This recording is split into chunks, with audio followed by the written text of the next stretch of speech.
जनाब डॉक्टर फारूक अब्दुल्ला साहब हैं। हमने जब भी डॉक्टर फारूक अब्दुल्ला साहब के साथ मुलाकात करने की कोशिश की तो बड़ी नरमी के साथ ही हमारे साथ बात भी करते हैं। आज ये पीर पंचाल के दौरे पे हैं। सब डिस्ट्रिक्ट कोटरंका में आज नेशनल कॉन्फ्रेंस की तरफ से एक बहुत बड़ी रैली जो थी वो मुनक्कद की गई, जिसमें आज डॉक्टर फारूक अब्दुल्ला साहब खुद यहाँ पे पहुंचे और काफ़ी तादाद में लोग जो थे वो यहाँ कोटरंका में रहे। फारूक साहब, जो प्यार और मोहब्बत आज कोटरंका की धरती पे आपको मिला, इस प्यार और मोहब्बत को लेकर आप आगे किस तरह जा रहे हो?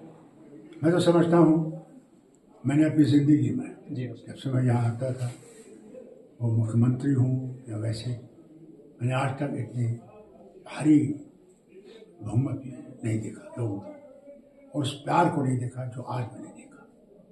ये दिखाता है कि उन्होंने जो ये 10 साल की मुसीबतें झेली हैं, इसने इनको साबित कर दिया कि अगर कोई रास्ता है तो वो नेशनल कॉन्फ्रेंस का रास्ता है। और सुनना चाहते थे कि हम पे जो बीती है वो बताइए और हम पे जो बीतेगी वो बताइए, आगे कैसे चल रहा है। मैंने उनके सामने वो नक्शा सामने रखा है कि अगर हमने आईन बचाया तो हम सब बचेंगे, सारा वतन बचेगा, हिंदुस्तान बचेगा। नहीं बचा सके तो हम लोग सब बिल्कुल, हमको डाउनग्रेड किया जाएगा, second class, third, fourth class. ये जो कहते हैं ना कि सबका विश्वास, सबका साथ, सबका विकास, वो सब झूठ है। आप खुद देखिए, अगर इतना विश्वास होता, इतना होता कि लोगों के कहना, तो क्या ये पार्लियामेंट्री सीट यहाँ के नहीं बनाते?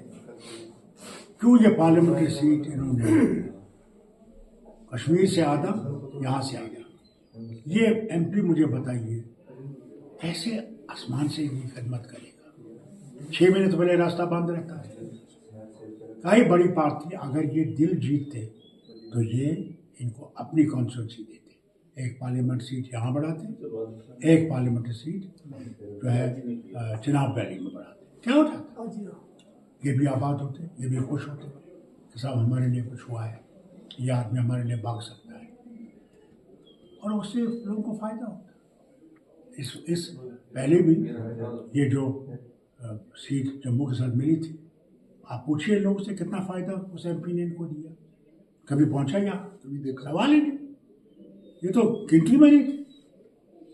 वो समझता है इनकी जरूरत ही नहीं मुझे, मैं तो वहां से जीत जाऊंगा। ये हम पे बेइंसाफ है। डॉक्टर साहब, मेरी लेवल ऑफ नॉलेज और असेसमेंट और मेरे एनालिसिस के मुताबिक इस इलाके का अक्सर मैं इसी इलाके में रहता हूँ, हर जगह पे मैं पहुँचने की कोशिश भी करता हूँ। यहाँ की कोई तहसील हो, यहाँ का कोई हायर सेकेंडरी हो, वो आपके दौर में बने। लेकिन भारतीय जनता पार्टी ये दावा कर रही थी कि पीर पंचाल को तो हमने सोना बना दिया, लेकिन किस तरह से जवाब देते हो? उनके झूठ का तो कोई अंदाजा ही नहीं कर सकता।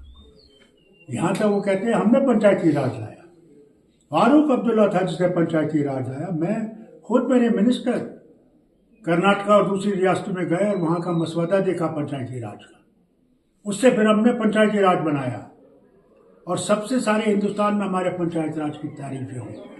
3 टियर बना। अफसोस सिर्फ ये था कि लास्ट ईयर को भी इलेक्शन करना चाहिए था, मगर लास्ट ईयर में हमारे एमएलए कहने लगे हमारा फिर क्या रहेगा, मगर उनका हमने वो हक छोड़ दिया उस वक्त, वो हमें करना चाहिए। पीर पंचाल में भारतीय जनता पार्टी कहती है कि हमने पीर पंचाल के अंदर बहुत काम किया, लेकिन अगर इतना काम किया होता तो आज उनका कैंडिडेट नेशनल कॉन्फ्रेंस के सामने तो कोई आया नहीं। किस तरह से देखते हो डॉक्टर साहब? देखिए, मैं आपसे कहता हूँ ना, ये खुद साबित कर देता है कि वो कहाँ खड़े हैं। अब उनने ये 2-3 जो खड़े किए हुए हैं, इन्हीं में से किसी को ये कहेंगे कि ये हमारा आदमी है, खामोशी से अपने लोगों को, वो सब नहीं कहें। आज़ाद साहब हैं, वो भी नहीं कहें। जो इनके बाकी खड़े हुए हैं वो हमारे बुखारी साहब हो, नून साहब हो, सब उन्हीं के हैं, उन्हीं के इशारों पर चलते हैं। डॉक्टर साहब, आपके दौरे हुकूमत में 8th पास जो थी यहाँ पे इलाके के अंदर भर्ती की गई, आज भी जम्मू कश्मीर पुलिस के जवान जो हैं वो 8th में भर्ती हुई, लेकिन बेरोजगारी इतनी गर्म है, आजकल नौजवान सड़कों में है। अगर नेशनल कॉन्फ्रेंस की यहाँ पे हुकूमत बनती है 1 मेंबर पार्लियामेंट के साथ, ये कितनी उम्मीदें रख सकते हैं डॉक्टर साहब? देखिए, जहाँ तक यहाँ की बेकारी को दूर करना, यहाँ की बदहाली को दूर करना, वो असेंबली इलेक्शन के बाद होगा, क्योंकि असेंबली इलेक्शन के बाद हमने वो इक़दाम करने हैं जिससे हमारी बेकारी, बदहाली, ये जो महंगाई है, इसको कम करना है, हर हालत में कम करना है। हमने इंसान को बचाना है, अगर हम इंसान को नहीं बचा सके, उसकी इज्जत नहीं बचा सके, तो फिर हम सड़क बनाए, रोड बनाए, उससे क्या करें? कौन चलने वाला हो? पहला हमारा फर्ज है कि जहाँ हम यहाँ के विकास को भी देखें, मगर वहाँ हमने इंसान की हालत, आप यकीन करेंगे हमारे यहाँ मेरे दफ्तर में बांदीपुर की एक लड़की और उसकी माँ आई, 2 बहनें हैं। माँ मेरे सामने गिड़गिड़ाई, मैंने ऐसे कहा मेरी बेटी की शादी है, मैंने बहन मैं तेरी मदद करता, मगर आज इलेक्शन है, कहेंगे मैंने तेरा वोट खरीदा। जब इलेक्शन खत्म होगा तो वो ना जो भी मुझसे हो सकेगा हम तेरी बेटियों को आबाद करें। यह हाल है। यहाँ तो इससे भी ज़्यादा होगा। पहाड़ों में अल्लाह जाने कितनी लड़कियाँ बूढ़ी हो गए, टीबी हो गया उनको, घर में बैठ करके उनको काम नहीं, पढ़ी लिखी है। बल्कि मैंने तो ये सुना है, कई अपने माँ बाप से कहते हैं क्यों पढ़ाने वाले, देखा नहीं उसका हाल क्या है, दर बदर फिर रहा, अपने बूट कसवा रहा है। मैं किसी चीज़ बचाने जाऊँगा, यह हालत पहुँच गई हमारे लोग। डॉक्टर साहब, जहाँ पे भारतीय जनता पार्टी की तरफ से अगर बात करें तो गुजर और पहाड़ी की बात भी करते हैं, कभी गुजर की बात करते हैं, कभी पहाड़ी की बात करते हैं, मगर नेशनल कॉन्फ्रेंस तो सबको साथ लेकर चलना चाहते हैं। किस तरह से देखिए, हमने कभी भी ये कोशिश नहीं की कि हम एक को बांट के दूसरे को आगे चलाएं, कभी नहीं। जवाब उसके पास देना जिसके पास हमने जाना है। अगर वो उस कुर्सी में बिठाता है तो आपने सबसे इंसाफ करना है, अपने दुश्मन से भी इंसाफ करना है और अपने दोस्त से भी इंसाफ करना है। हमने क्या किया आप सुनना चाहें? 83 में 83 में मैं वज़ीर आला था। मिसेस गांधी ने लेह में जाकर शेड्यूल ट्राइब दिया सब लद्दाख को, बिना वो शेड्यूल है या नहीं है दे दिया। वो गुर्बत थे, आज गुर्बत को दूर, मगर एक तबके को पीछे रखा, उसका नाम था आर्गो। 300 साल से बस रहे। उसमें वहीं का एक लीडर जो डिप्टी मिनिस्टर था मर गया, उसका नाम नहीं लूंगा, उसने ही ये तजवीज़ें रखी कि इनको नहीं देना चाहिए।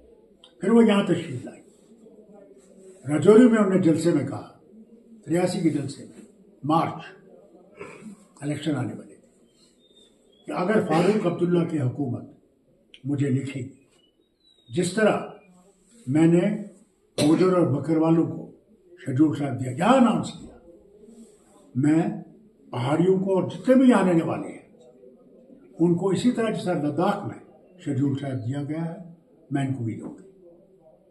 हुजूर 24 घंटे में उसी वक्त मुझे टेप पहुंचा, मैंने कैबिनेट मीटिंग बुलाई, रातों रात ट्रेन में बिठा के आदमी को भेजा चिट्ठी लेके, अगले दिन वो मिसेस गांधी के टेबल पे थे, मगर आज तक उसका कुछ नहीं किया।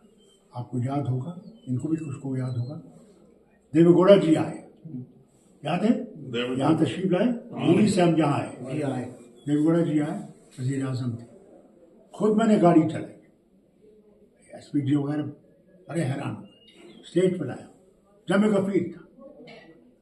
मैंने कहा साहब यहाँ जो ये लोग हैं उनकी हालत वही है जो यहाँ के गुजर और बकरवाल, वही घर, वही तरीका रहने का, वही गाय बकरी, थोड़ी सी ज़मीन और कुछ नहीं। तो हमने ये मिसेस गांधी के सामने रखा था, तब से कितने वज़ीर आज़म आए, नहीं हुआ।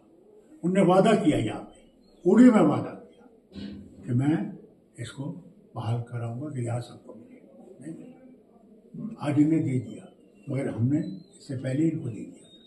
उमर साहब की जब हुकूमत थी 4% इनके लिए रखा था रिजर्वेशन, इनके बच्चों के लिए वो हॉस्टल और वजीफे वो रखे कि इनके बच्चे पीछे न रहे। जितना हमसे हो सका हमने दिया, और आज ये शोर कर रहे हैं हमने दिया। अरे क्या दिया, आज दिया, क्या पता कल ले जाओगे। तुम तो आज शोर कर रहे हो, तुम्हारे मेंबर शोर कर रहे हैं कि जो हमने शेड्यूल ट्राइब और ये जो शेड्यूल कास्ट को हमने रिजर्वेशन दी है हम ख़त्म करने वाले हैं। मैं इनसे कहना चाहता हूँ, गुजरों से भी बकरवालों, इनसे भी होशियार रहिएगा।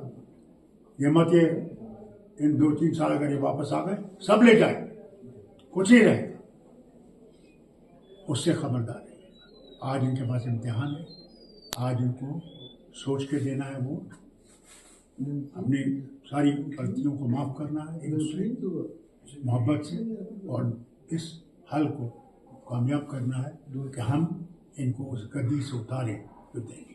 प्रोफेसर, मेरा आपसे एक आखिरी सवाल ये रहेगा कि जब आपकी हुकूमत जम्मू कश्मीर के अंदर थी, जो आपके साथी नेशनल कॉन्फ्रेंस में काम कर रहे थे, कोई मिनिस्ट्री देने में आपने कोई कसर उनको बाकी नहीं छोड़ी। जब वो आपकी पार्टी को खैराबाद कह के चले गए, वो कहने लगे जनाब नेशनल कॉन्फ्रेंस ने हमारे साथ अच्छा नहीं किया, जाके बीजेपी को उन्होंने ज्वाइन किया। साबित तो ऐसा होता है कि जैसे वॉशिंग मशीन में कपड़ा धुल के साफ हो जाता है। आप सब किस तरह से देखते हो? इंसान उन्हें लगा कि उनके ओहदे रहने चाहिए। फिर मैं भी तो था, मैं वज़ीर आला सारी जिंदगी, मैं फिर MP हूँ, मैं MP आज भी रहता हूँ। अगर हमने दूसरों को भी चलाना है, क्या उनका हक नहीं है कि वो भी आए? वो समझते हम ही रहना है, वो चलेगा अल्लाह के हवाले। आज वो की हालत क्या है, उनको इस्तेमाल किया गया, तो यही करते हैं, टिश्यू पेपर की तरह इस्तेमाल करते हैं।